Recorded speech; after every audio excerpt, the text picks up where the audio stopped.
Welcome into another edition of Braddock's Breakdowns. I'm Jayson Braddock, and today I want to talk about Najee Harris being drafted as a low-end RB1 in fantasy.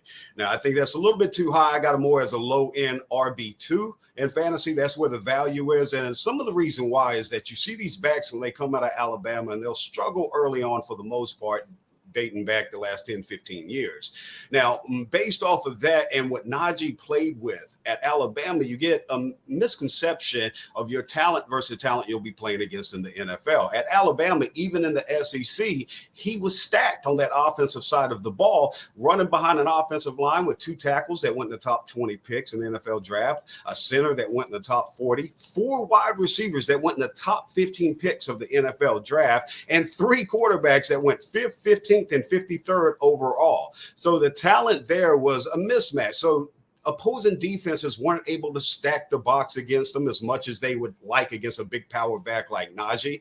And maybe one of the bigger issues is now, speaking on offensive line, he goes to a Pittsburgh Steelers team that has completely revamped the offensive line at a time where the NFL basically doesn't have an off-season program. The preseason is like third stringers just trying out the first 2 weeks to see if they can make the squad before getting cut. Nobody's playing in the preseason. So there's no time to gel chemistry. And what's Big Ben going to be? Because last year didn't look like Big Ben, and I don't see him just bouncing back this year, especially behind this new offensive line for the Steelers. Now, I'm talking about a lot of other variables. Let's talk about Najee Harris himself. With that offensive line not being the old Steeler Hall of Famers of old, Najee's going to have to create a lot himself. He's not going to have that runway where he can get the max speed, and he's going to have to make cuts and see things. The problem is Najee makes reactionary cuts. He's not an instinctual back, and he doesn't have great vision. For more information and a complete breakdown on Najee Harris and why he's more of an RB2, go to drroto.com.